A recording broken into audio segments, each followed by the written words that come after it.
ಸತ್ಯ ಮನೆಯಿಂದ ಒಂದು ಹೆಜ್ಜೆ ಹೊರಗಿಡೋಷ್ಟ್ರಲ್ಲಿ ಸುಳ್ಳು ಊರ್ ತುಂಬಾ ಓಡಾಡಿ ಜನರನ್ನೆಲ್ಲ ನಂಬಿಸಿತ್ತಂತೆ. ಹಾಗಾಗಿದೆ ಇವತ್ತು ನಮ್ಮ ಪರಿಸ್ಥಿತಿ. ಕಳೆದ ಒಂದೂವರೆ ತಿಂಗಳಿಂದ ಬಹಳಷ್ಟು ವಿಷಯಗಳು ನಡೀತು. ನನ್ ಮೇಲೆ ಇಲ್ದೆ ಸಲ್ದೆ ಇರುವಂತಹ ಬಹಳಷ್ಟು ಅಲಿಗೇಷನ್ಸ್ ಬಂದ್ವು. ಸಪೋರ್ಟ್ ಮಾಡ್ತಿದ್ದಂತಹ ಜನ ಕಡಿಮೆ ಆದ್ರು, ಜೊತೆಲಿದ್ದವರು ಉಲ್ಟಾ ಹೊಡೆದ್ರು. ತುಂಬಾ ಏನೇನೋ ನಡೀತು. ಸೊ ಅದ್ರ ಬಗ್ಗೆನೆ ನಿಮ್ಗೊಂದು ಕ್ಲಾರಿಟಿ ಕೊಡೋಣ ಅಂತ ಈ ವಿಡಿಯೋ ಮಾಡ್ತಾ ಇದ್ದೀನಿ. ಅಂಡ್ ನನ್ ಮನ್ಸಲ್ಲೂ ಒಂದ್ ಸ್ವಲ್ಪ ಬೇಜಾರಿದೆ, ಅದನ್ನು ನಿಮ್ ಹತ್ರ ಶೇರ್ ಮಾಡ್ಕೋಬೇಕು ಅಂತ ಇತ್ತು. ಸೊ ಹಾಗಾಗಿ ಈ ವಿಡಿಯೋ ಮಾಡ್ತಾ ಇದ್ದೀನಿ. ಇದ್ರದ್ದು ಆಡಿಯೋ ಕ್ವಾಲಿಟಿ, ವಿಡಿಯೋ ಕ್ವಾಲಿಟಿ ಸ್ವಲ್ಪ ಲೋ ಇರುತ್ತೆ, ಅಡ್ಜಸ್ಟ್ ಮಾಡ್ಕೊಳ್ಳಿ. ಮೊದಲನೇದಾಗಿ ನನ್ ಮೇಲೆ ಬರ್ತಾ ಇರುವಂತಹ one of the biggest allegation ಏನು ಅಂದ್ರೆ, ನನ್ಗೆ ಯಾವ್ದೋ ಟೆರರಿಸ್ಟ್ ಗ್ರೂಪ್ ಇಂದೆಲ್ಲ ಹಣ ಬಂದಿದೆ ಅಂತೆ, ಇಸ್ಲಾಮಿಕ್ ಕಂಟ್ರೀಸ್ ಇಂದೆಲ್ಲ ಫಂಡ್ ಬಂದಿದೆ ಅಂತೆ, ಲಕ್ಷಾಂತರ ರೂಪಾಯಿ ಬಂದಿದೆ ಅಂತೆ, ಕೋಟ್ಯಾಂತರ ರೂಪಾಯಿ ಬಂದಿದೆ ಅಂತೆ. ಹಾಗಾಗಿ ನಾನು ವಿಡಿಯೋ ಮಾಡ್ತಿದ್ದೀನಿ ಅಂತ. Because I am A Muslim. ಇವತ್ತು ನನ್ ಮೇಲೆ ಈ ತರ ಎಲ್ಲ ಅಲಿಗೇಷನ್ಸ್ ನ ಹಾಕ್ತಾ ಇದಾರೆ. ಅಂಡ್ ಈ ಅಲಿಗೇಷನ್ಸ್ ಏನು ಹೊಸದಲ್ಲ. ನಾನು ಸೌಜನ್ಯ ಪರ ಮಾಡಿದಂತಹ ಮೊದಲನೇ ವಿಡಿಯೋ ಇಂದ ಇದನ್ನೆಲ್ಲ ನಾನು ಕೇಳ್ತಾನೆ ಇದ್ದೀನಿ. ಸೊ ಅವತ್ತು ಹೇಳಿದ್ದೆ, ಇವತ್ತು ಹೇಳ್ತೀನಿ, ನನ್ಗೆ ಯಾವುದೇ ರೀತಿ ಫಂಡ್ ಬಂದಿಲ್ಲ. ಆ ತರ ಏನಾದ್ರೂ ದುಡ್ಡಿಸ್ಕೊಂಡು ನಾನು ವಿಡಿಯೋ ಮಾಡಿದ್ದೆ ಆಗಿದ್ರೆ ತನಿಖೆಯಲ್ಲಿ ಇಷ್ಟೊತ್ತಿಗೆ ಹೊರಗೆ ಬಂದಿರೋದಲ್ವಾ. ಪೊಲೀಸ್ ಅವ್ರ ಹತ್ರ ನನ್ನ ಆಧಾರ್ ಕಾರ್ಡ್ ಇಂದ ಹಿಡಿದು ಡ್ರೈವಿಂಗ್ ಲೈಸೆನ್ಸ್, ಪ್ಯಾನ್ ಕಾರ್ಡ್, ನಾನು ಓದಿರುವಂತಹ ಸ್ಕೂಲ್ ಡೀಟೇಲ್ಸ್, ನನ್ನ ಹತ್ರ ಇರುವಂತಹ ಕಾರ್ದು RC card, bike the RC card, ಮನೆನ ಲೀಸ್ ಅಗ್ರಿಮೆಂಟ್, ಬ್ಯಾಂಕ್ ಪಾಸ್ಬುಕ್ ಪ್ರತಿ ಒಂದು ಕೊಟ್ಟಿದ್ದೀನಿ. ಬೇಕಿದ್ರೆ ನೋಡಿ, ನನ್ನ ಹತ್ರ ಟೋಟಲ್ 2 ಬ್ಯಾಂಕ್ ಅಕೌಂಟ್ಸ್ ಇವೆ. ಇದು ಒಂದು ಬ್ಯಾಂಕ್ ಅಕೌಂಟ್ ನ 1 ಇಯರ್ ನ ಬ್ಯಾಂಕ್ ಸ್ಟೇಟ್ಮೆಂಟ್. ಇದನ್ನ ಈಗ ಆಲ್ರೆಡಿ ನಾನು ಸಂಬಂಧಪಟ್ಟ ಅಧಿಕಾರಿಗಳಿಗೆ ಕೊಟ್ಟಿದ್ದೀನಿ. ಅಂಡ್ ಇನ್ನೊಂದು ಬ್ಯಾಂಕ್ ಅಕೌಂಟ್ ನ ಸ್ಟೇಟ್ಮೆಂಟ್ ಸಹ ಇಲ್ಲೇ ಇದೆ. ಇದನ್ನು ಕೂಡ ಈಗ ಆಲ್ರೆಡಿ ನಾನು ಸಂಬಂಧಪಟ್ಟ ಅಧಿಕಾರಿಗಳಿಗೆ ಸಬ್ಮಿಟ್ ಮಾಡಿದ್ದೀನಿ. ತನಿಖೆ ನಡೀತಾ ಇದೆ. ತನಿಖೆ ಮಾಡ್ಲಿ ಅಲ್ಲ, ನಮ್ ಮನ್ಸಾಕ್ಷಿಗೆ ಗೊತ್ತು, ನನಗ್ ಗೊತ್ತು ನಾನೇನು ತಪ್ಪು ಮಾಡಿಲ್ಲ ಅಂತ. ನೋಡಿ, ಆಸ್ ಎ ಕಂಟೆಂಟ್ ಕ್ರಿಯೇಟರ್ ಸ್ವಲ್ಪ ಸೈಡ್ ಇನ್ಕಮ್ ಗೋಸ್ಕರ app promotion, brand promotion, insurance promotion ಈ ತರ ಒಂದು ಮಾಡಿರ್ತೀನಿ ಹೊರತು ಒಂದು ಹುಡುಗಿ ಗ್ಯಾಂಗ್ ಆಗಿ ಸತ್ ಹೋಗಿರೋದನ್ನ ಪವಿತ್ರವಾದ ಸಾವು ಅಂತ ಹೇಳೋಷ್ಟು ಕೀಳ್ಮಟ್ಟಕ್ಕಂತೂ ನಾನು ಹೋಗಿಲ್ಲ, ಹೋಗೋದು ಇಲ್ಲ. ಅಂಡ್ ಇನ್ನೊಂದು, ಒಬ್ಬ ಪೆಂಗ್ ನನ್ ಮಗ ಹೇಳ್ತಾನೆ ಅವನ್ಗೆ 2 ನಿಮಿಷದ AI ವಿಡಿಯೋ ಮಾಡೋದಕ್ಕೆ 30,000 ಖರ್ಚಾಯ್ತಂತ. ಸೊ ಆ ಲೆಕ್ಕದಲ್ಲಿ ನಂದು 23 ನಿಮಿಷದ ವಿಡಿಯೋ ಮಾಡೋದಕ್ಕೆ 5 ಲಕ್ಷಕ್ಕಿಂತ ಜಾಸ್ತಿ ಖರ್ಚಾಗಿರುತ್ತಂತ. ಅಲ್ಲ, ಹತ್ತತ್ರ 3,000 ಮಿಡ್ ಜರ್ನಿದು ಸಬ್ಸ್ಕ್ರಿಪ್ಷನ್, ಅದ್ರ ಜೊತೆಗೆ 2-2.5 ಸಾವಿರದ್ದು ಕ್ಲಿಂಗ್ AI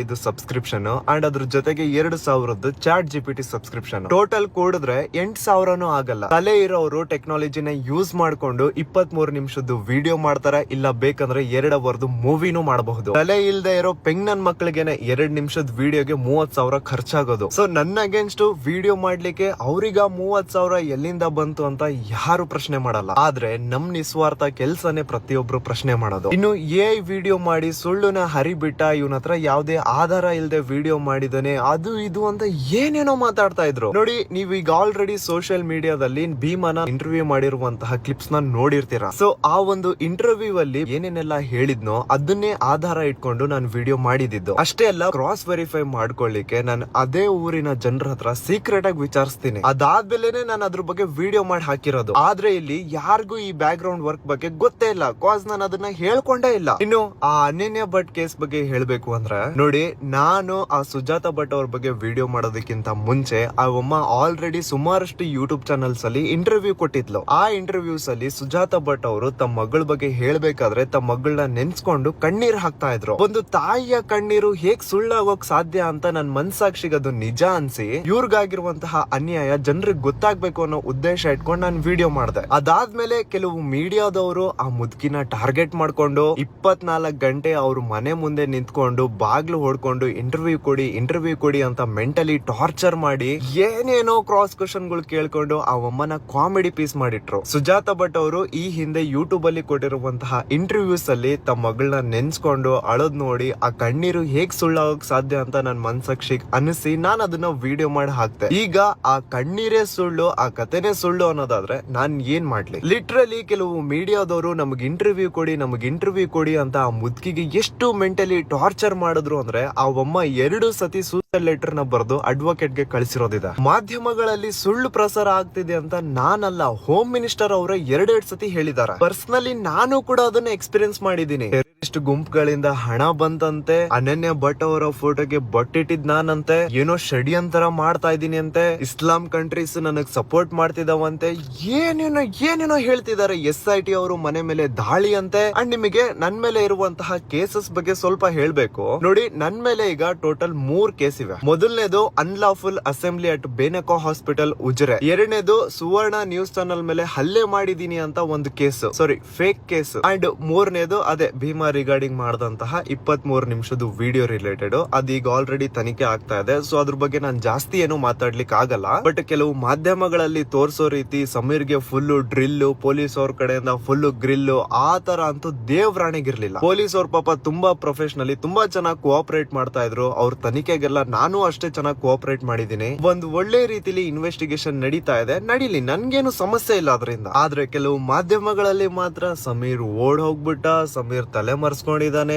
ಸಮೀರ್ ಅಲ್ಲಿದ್ದಾನೆ, ಸಮೀರ್ಗೆ ಪೊಲೀಸ್ ಅವರಿಂದ ಫುಲ್ ಡ್ರಿಲ್, ಸಮೀರ್ಗೆ ಪೊಲೀಸ್ ಅವರಿಂದ ಫುಲ್ ಗ್ರಿಲ್, 45 ಕ್ವಶನ್ ಅಂತೆ, 55 ಕ್ವಶನ್ ಅಂತೆ, ಪೊಲೀಸ್ ಅವರು ಕೇಳ್ತಾ ಇರುವಂತಹ ಕ್ವಶನ್ ಗೆ ಸಮೀರ್ ತಲೆ ತಿರುಗಿ ಬಿದ್ದ್ಬಿಟ್ಟಿದಾರಂತೆ, ಏನೇನೋ ಹೇಳ್ತಿದ್ದಾರೆ. ಇವ್ರ ಈ ತರ ಅವ್ರಿಗೆ ಮನ್ಸಿಗೆ ಬಂದಿರೋ ರೀತಿ ಏನ್ ಬೇಕಾದ್ರೂ ಸುಳ್ಳು ಪ್ರಸಾರ ಮಾಡಬಹುದು. ಆದ್ರೆ ನಮ್ಮ ಮನ್ಸಾಕ್ಷಿಗೆ ಯಾವ್ದು ನಿಜ ಅನ್ಸುತ್ತೋ ಅದನ್ನ ನಾವು ಮಾತಾಡಬಾರ್ದು. ಸೊ ಇಷ್ಟೆಲ್ಲ ಅನುಭವಿಸಿದಾದ್ಮೇಲೆ ನನ್ ಮೇಲೆ ನನ್ಗೆನೆ ಬರ್ತಾ ಇರುವಂತಹ ಪ್ರಶ್ನೆ ಏನು ಅಂದ್ರೆ, ನನ್ನ ವಿಡಿಯೋ ಸುಳ್ಳು ಅಂತ ಹೇಳ್ತಾ ಇದಾರಲ್ವಾ, ಹಾಗಿದ್ರೆ ಸುಮಾರು 20 ವರ್ಷಗಳ ಹಿಂದೆ ಗೌರಿ ಲಂಕೇಶ್ ಅವರು ತಮ್ಮ ಪತ್ರಿಕೆಯಲ್ಲಿ ಪ್ರಿಂಟ್ ಮಾಡಿರುವಂತಹ ಈ ವರದಿನೂ ಸುಳ್ಳ? ಪೊಲೀಸ್ ಅವರ UDR ರಿಪೋರ್ಟ್ಸ್ ಅಲ್ಲಿ ಲಾಡ್ಜ್ ಒಳಗಡೆ ಅನಾಥ ಶವಗಳು ಸಿಕ್ಕಿದಾವೆ. ಒಂದು ಲಾಡ್ಜ್ ಅಲ್ಲಿ ಒಂದು ರೂಮ್ ಸಿಗ್ಬೇಕು ಅಂದ್ರೆ ಗವರ್ಮೆಂಟ್ ಕಡೆಯಿಂದ ಇಶ್ಯೂ ಆಗಿರುವಂತಹ ಅಟ್ಲೀಸ್ಟ್ ಒಂದು ID ಪ್ರೂಫ್ ನ ರಿಸೆಪ್ಷನ್ ಅಲ್ಲಿ ಕೊಡ್ಬೇಕು. ಅದಾದ್ಮೇಲೆನೆ ಲಾಡ್ಜ್ ಅಲ್ಲಿ ರೂಮ್ ಸಿಗೋದು. ಸೊ ಹಾಗಿದ್ದಾಗ ಲಾಡ್ಜ್ ನ ರೂಮ್ ಅಲ್ಲಿ ಸಿಗುವಂತಹ ಹೆಣ ಅಪರಿಚಿತ ಹೆಣ ಹೇಗಾಗುತ್ತೆ? ಸೊ ನನ್ ವಿಡಿಯೋ ಸುಳ್ಳು ಅನ್ನೋದಾದ್ರೆ ಈ UDR ರಿಪೋರ್ಟ್ಸ್ ಸುಳ್ಳ?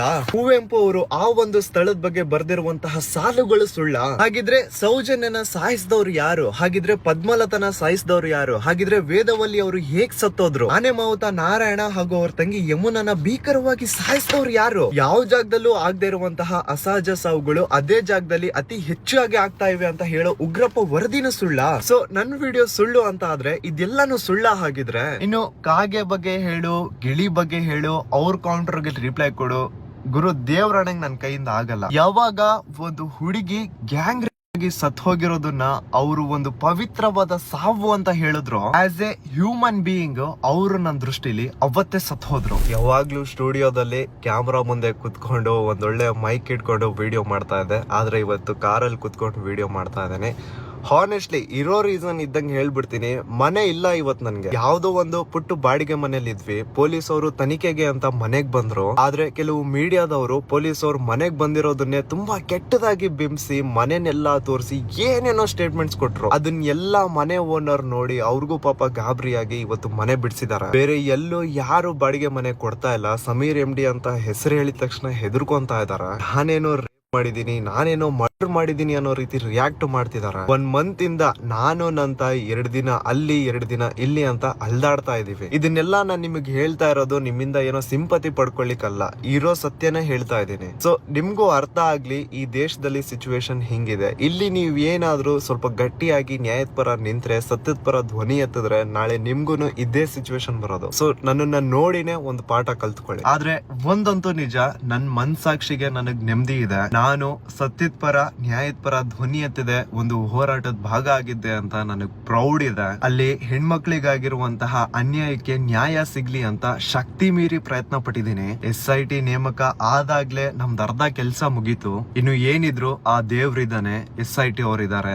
SIT ತನಿಖೆಯಲ್ಲಿ ಸತ್ಯ ಹೊರಗ್ ಬರುತ್ತೆ ಅಂತ ನಂಬಿದೀನಿ. ಸುಮಾರು ಜನ ಇಮೇಲ್ಸ್ ಮಾಡಿ ಬೇರೆ ಬೇರೆ ಸಮಸ್ಯೆಗಳ ಬಗ್ಗೆ ವಿಡಿಯೋ ಮಾಡಿ ಅಂತ ಕೇಳ್ತಾ ಇದ್ರಿ, ಕಂಟೆಂಟ್ ನ ಸಜೆಸ್ಟ್ ಮಾಡ್ತಾ ಇದ್ರಿ, ಇದ್ರ ಬಗ್ಗೆನೂ ವಿಡಿಯೋ ಮಾಡಿ, ಇದ್ರ ಬಗ್ಗೆನೂ ಧ್ವನಿ ಎತ್ತಿ ಅಂತ. ಸೊ ಮೊದ್ಲು ನನ್ ಫ್ಯಾಮಿಲಿದು ನನ್ ಮನೆದು ಸಿಚುವೇಶನ್ ಸೆಟ್ ಆಗ್ಲಿ, ಅದಾದ್ಮೇಲೆ ಕಂಟೆಂಟ್ ಕ್ರಿಯೇಷನ್ ಇದ್ದಿದ್ದೆ. ಸೊ ಇಷ್ಟೆಲ್ಲ ಹೇಳ್ಕೋಬೇಕು ಅಂತ ಇತ್ತು. ಸುಮಾರು ದಿನದಿಂದ ನಿಮ್ಗೇನು ಅಪ್ಡೇಟ್ ಕೊಟ್ಟಿರ್ಲಿಲ್ಲ. ಇನ್ನು ಕೊನೆಯದಾಗಿ ಸೌಜನ್ಯ ಪರ ಹೋರಾಟಗಾರ ಜಯಂತ್ ಅವ್ರ ಬಗ್ಗೆ ನಾನು ಹೇಳ್ಬೇಕು. ನೋಡಿ, ಕೆಲವು ಮಾಧ್ಯಮದಲ್ಲಿ ಜಯಂತ್ ಗಾಂಜಾ ಮಾರ್ತಾನೆ, ಜಯಂತ್ ಅವ್ರ ಮನೆಯಲ್ಲಿ ನೀಟಾಗಿ ಹುಡುಕಿದ್ರೆ SIT ಅವರಿಗೆ ಗಾಂಜಾ ಸಿಗುತ್ತೆ ಅಂತ ಏನೇನೋ ಸ್ಟೇಟ್ಮೆಂಟ್ಸ್ ಬರ್ತಾ ಇತ್ತು. ಜಯಂತ್ ಅವ್ರ ಬಗ್ಗೆ ಆನ್ಲೈನ್ ಅಲ್ಲಿ ಎಲ್ಲೂ ಏನು ಜಾಸ್ತಿ ಇಲ್ಲ, ಯಾಕಂದ್ರೆ ಆ ಯಪ್ಪ ತಾನು ಮಾಡಿರುವಂತಹ ಸೋಷಿಯಲ್ ಸೋಷಿಯಲ್ ವರ್ಕ್ಸ್ ನ ಎಲ್ಲೂ ತೋರ್ಸ್ಕೊಂಡಿಲ್ಲ. ಬಟ್ ಅವ್ರು ಬಡವರಿಗೆ ಎಷ್ಟು ಸಹಾಯ ಮಾಡಿದ್ದಾರೆ, ಎಷ್ಟು ಹೋರಾಟಗಳು ಮಾಡಿದ್ದಾರೆ, ಎಷ್ಟು ಕರಪ್ಟ್ ಪೊಲೀಸ್ ಆಫೀಸರ್ಸ್ ನ, ಗವರ್ಮೆಂಟ್ ಅಫಿಷಿಯಲ್ಸ್ ನ ಕೆಲಸದಿಂದ ಕಿತ್ ಹಾಕ್ಸಿದ್ದಾರೆ, ಎಷ್ಟು ಉಪವಾಸ ಸತ್ಯಾಗ್ರಹ ಮಾಡಿದ್ದಾರೆ, ಎಷ್ಟೆಲ್ಲ ಸೋಷಿಯಲ್ ವರ್ಕ್ ಮಾಡಿದ್ದಾರೆ ಅಂತ ಆನ್ಲೈನ್ ಅಲ್ಲಿ ಎಲ್ಲೂ ಇಲ್ಲ. I know him personally. ನೀವು ಏನಾದ್ರೂ ಅವ್ರದ್ದು ನೀತಿ ಸಂಘ ಅಂತ ಇದೆ, ಸೊ ಅದ್ರ ಬಗ್ಗೆ ಸ್ವಲ್ಪ ತಿಳ್ಕೊಳ್ಳಿಕ್ ಟ್ರೈ ಮಾಡಿ. ಅವ್ರು ಏನೇನೆಲ್ಲ ಈ ಹಿಂದೆ ಸೋಷಿಯಲ್ ವರ್ಕ್ಸ್ ಮಾಡಿದ್ದಾರೆ ಅಂತ ನಿಮ್ಗೆ ಐಡಿಯಾ ಬರುತ್ತೆ. ಸೊ ಇಷ್ಟೆಲ್ಲ ನನಗೆ ನನ್ನ ಮನ್ಸಲ್ಲಿತ್ತು, ಇದನ್ನ ಹೇಳ್ಕೋಬೇಕು ಅಂತ ಇತ್ತು, ಹಾಗಾಗಿ ಈ ವಿಡಿಯೋ ಮಾಡ್ದೆ. ಸರಿ, ಹಾಗಿದ್ರೆ ನಾನು ನಿಮ್ಮ ದೂತ ಸಮೀರ್ MD ಮತ್ತೆ ಸಿಗ್ತೀನಿ ಇನ್ನೊಂದು ವಿಡಿಯೋದಲ್ಲಿ. ಬಾಯ್ ಬಾಯ್.